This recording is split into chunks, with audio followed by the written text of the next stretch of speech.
It's the Uplifting Special Master. Live and direct. Breakfast with Cup Trickstar Radio. Right then, friends, we're back inside the building once again. Welcome back to Breakfast with Kovu here on Trickstar Radio. It's fantastic to be back inside the building for today's edition of the Interview Hour.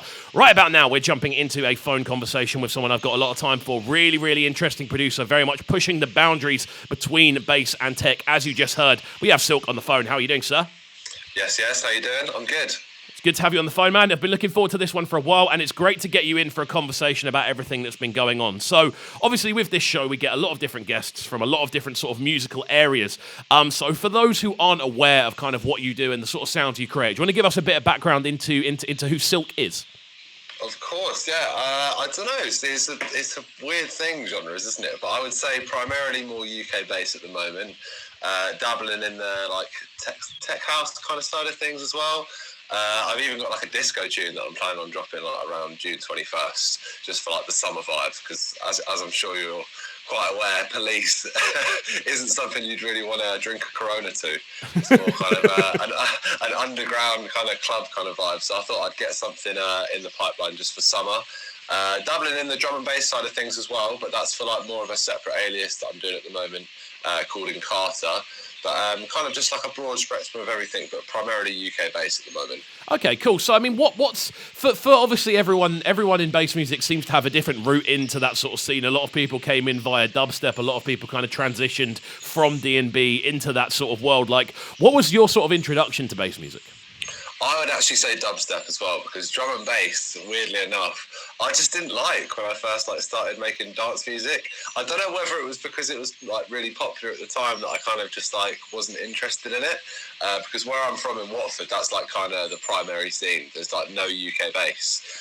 So I kind of saw a gap in that kind of market. And then the first kind of person producer that I got talking to that was in UK bass that was kind of close to me was New Bass. And obviously he's been smashing it for years now. So he was kind of the person I looked up to at the start that kind of put me in the direction of UK bass. And then obviously the big guys like Skepsis and that kind of got into it. So it was kind of that kind of big room bass line as we know it now is what I started out making. And then kind of going down the darker route is when I kind of befriended all of the guys that I'm friends with now in the scene, like the Hoda, Eloquent, like New Bass and all those kind of guys. So that's kind of, we're in a group chat together. So we kind of all just like bounce ideas off each other in that sense, which is kind of how the new sounds kind of come about. I mean, it's such an interesting thing to hear because obviously there is that kind of group, the people you just mentioned, with the names that actually spring to mind first when we talk about this, I suppose, kind of hybrid between sort of tech and bass, which does go down a much sort of darker route. There's a very distinctive sound to it. Like, was it something that you guys kind of intended to happen, or has it just been a very natural evolution? Very natural, I think, because like I say, when I kind of first started out doing it, you kind of make music for clubs, and it was kind of whatever was kind of popping at that time. So it's been quite interesting over this last year, which is when I would say my kind of sounds developed a little bit, that I haven't had clubs, and it's just been the energy that I've got from those guys, and kind of it was weird how it came about. It was something completely different to what I was used to. And it was kind of just like bouncing ideas off of each other and kind of trusting everyone's opinion, because obviously you look at them guys and they smash it out of the park every time. So it was kind of good when something gets reciprocated from them guys, you would kind of know that you're in the kind of right kind of direction. And then obviously you develop your own kind of mindset from there. Of what's good and what's not, and just seeing how it's going to work in a club environment should be interesting, because like I say, it's been so. Well, yeah, I was going to say, none of this stuff's actually been none of the recent stuff, I suppose, has been tested in front of that sort of live audience. It's crazy. I was sorting because I'm playing a show in Bristol next week, I think Thursday. I was going through my record box, and obviously you want to play all of the kind of new stuff, but I was actually looking through some of the dubs from last year. And some of them have never even been played out, some of the tunes that I've made. So I'm kind of spoilt for choice as to what to play for my first step back. But it'll be interesting, yeah. Definitely, man. And I think obviously with that, that sort of lock, you spoke there about obviously the energy of this being kind of alone and on your ones rather than being in and around the dances and things like that, kind of shaping the sound and being almost like the kind of only driving factor you had. Would you say that made an immediate impact on what you were making? Oh, without a doubt, yeah, because when stuff kind of first went into lockdown, I really kind of struggled to make anything because, like I said, it was kind of what I was making before that was primarily for clubs, and like any tune that I made, I'm sure a lot of producers would agree, would be like the idea would start on the train back from a gig or something. Like that's what would kind of spark those ideas. So when we first kind of went into lockdown, it was just like there was just nothing in my creative mindset that could inspire anything. So there was a good 4 or 5 months where I just didn't make a tune. So now, like, having to learn to deal with that and kind of just make tunes for a different reason has definitely taught me a lot about producing, about myself and that kind of thing. Do you know what I mean? Definitely, man. It's such an interesting kind of thing. Like the different stories we've kind of heard from producers and musical figures through lockdown, and kind of heard how they've kind of adapted and kind of dealt with things. Is there anything you'd say that you are kind of more happy with now rather than before? I would probably say, like, just the reason that I make tunes has helped a lot because it's more for me. And I would say even more for me, but like I mentioned about being in a group chat with those boys as well, because there's a couple more in that chat as well. Too many to mention at this point, but like it's always about the group chats, bro. It's always about the group chats. And kind of making it for your friends just makes a huge difference because there's not all of these different opinions flying around all the time, and any criticism that you get is always going to be constructive. So it kind of makes that starting a track, making the track, finishing a track a little bit simpler. You're not second guessing as much because you kind of just go, well, if it sounds good, then I'm going to go for it. Obviously, not testing it out at a club is going to be tricky. So whether my mix downs have been good enough or not is a different question. But I'm sure I'm going to have to go back over a load of project files and sort bits and bobs out. But that would be the main thing I'd say, is just kind of making music for yourself. And whatever you think sounds good, just crack on and go for it. I was going to say it's such an interesting thing to hear, because it sounds like more than anything there's almost like a level of confidence that's kind of emerged out of this situation. For sure, no, that's the one thing I'd say is I wasn't very confident in a lot of tracks that I put out before. Like my Rough Tempo EP, when that came out,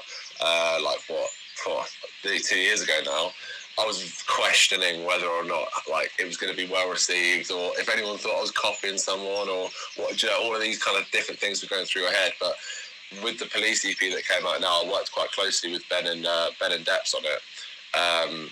So when it was coming out, I was just so excited to get it out, really excited to like get the feedback on it and stuff. And it was like a very different mindset. I was very, like you say, confident to put it out.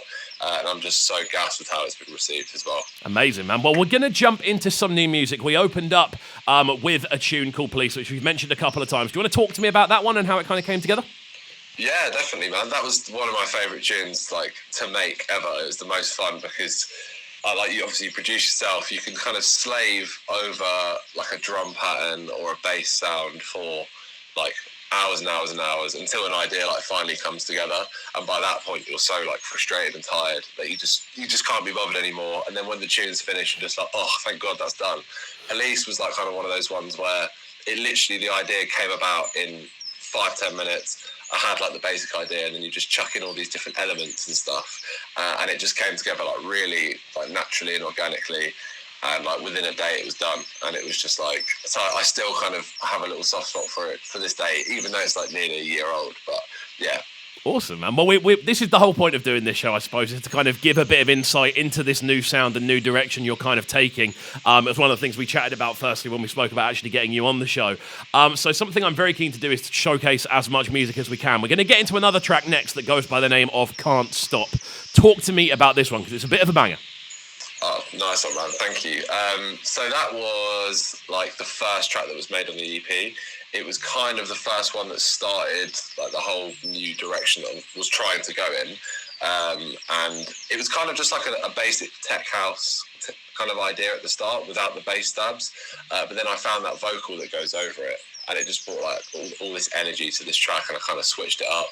and just kind of made it into what it is. But I'm still quite happy with that track myself as well. And yeah, like I'm glad you like it as well. Thanks, mate. Oh, each and every. I was really happy to get the pack you sent over, because I was like, okay, cool, we can dive into these, and we're going to have some bangers in between when we're having the conversations as well. One more kind of question just before we do jump into this one, though, that I'm very, very keen to hear from yourself. Would you say this direction is now where your kind of heart lies? This much more, I suppose, kind of stripped back approach to kind of bass music? Definitely, yeah. Like, obviously, it's going to be interesting to see how the shows move going forward with this kind of UK bass. I'm hoping that this is what's going to be like popping in the UK right now, and obviously Australia and everywhere else that is big.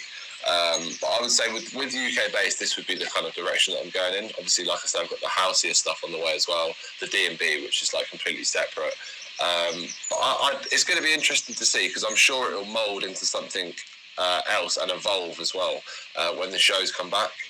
Just because obviously there's going to be all these different elements and stuff. And some of the stuff my guys are sending through at the moment is just ridiculous. So it's definitely going to be a more evolved version of what it is at the moment. Amazing, man. Well, I'm looking forward to hearing it. Just before we get into this tune and come back to the other side for some more conversation, how can people find you on social media?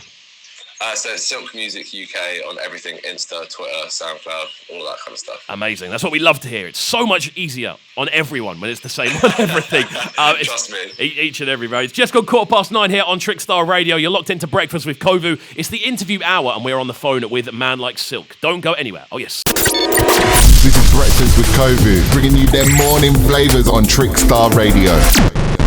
Trickstar Radio.